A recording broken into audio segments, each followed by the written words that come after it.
Today I'm feeling cocky. If 100 random people in a random niche in a random different place and they're all scattered in different places are promoting your product with low followers and no engagement, you're not going to get any sales. I just want to provide some free, clear value on how to scale and how it's being done.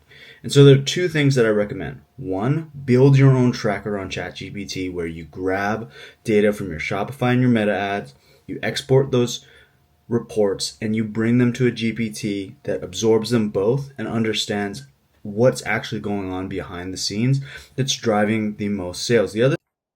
So let's just say that you want to track some ads. You know that ads are running, you know what the cost per leads are. You go over to like Meta Ads Assistant that you can create on Lovable or ask ChatGPT to do it.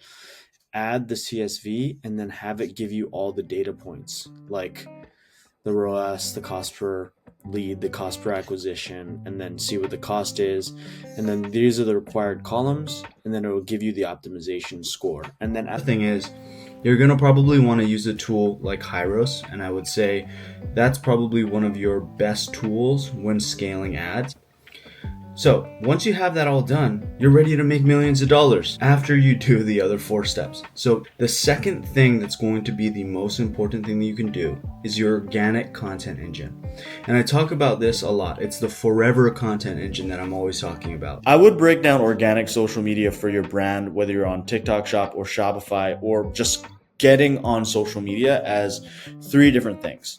TikTok organic videos, meaning TikTok on the platform, YouTube videos, long form or short form, doesn't matter, depends on your product, and Instagram Reels and carousels. Don't ask about Meta, it's not that important. There are 9 types of content that you're going to need when scaling up your brand. And don't skip past this. If you can't do 2 to 3 to 4 posts per day on TikTok or any type of social media, you're not ready for the organic content engine, and i.e. you're not ready for the third step. And because at the end of the day, even the $1 million brands and 9-figure brands, they're not doing the organic content stuff. They're skipping it out. They're like saying, oh, we just want to spend on ads because we can afford it. And that's what's making them less profitable. And then they call up agencies and they're wondering why aren't things profitable? But it's important to note that if you don't apply and you don't have the organic, you don't have the tracking of the website down, the conversion rate optimized, then you're not going to be able to do the ads.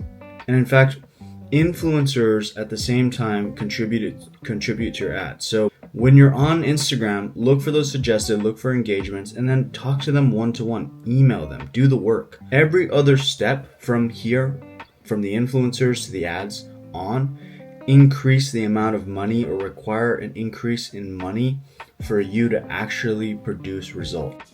Now, let's zoom back out at this.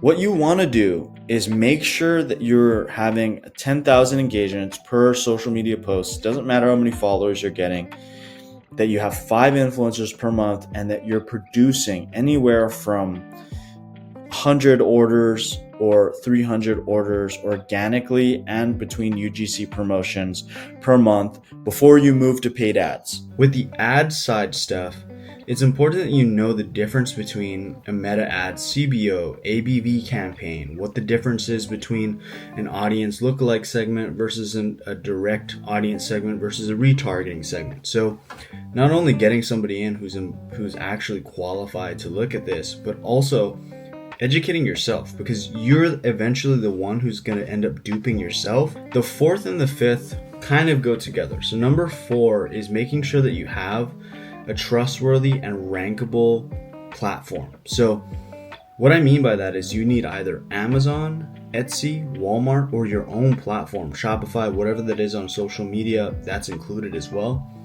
to actually bring you in more sales. So optimizing your reviews and your social proof. I've been there. I've had bad reviews. I've been in a place where I've seen products do bad because of one bad rating.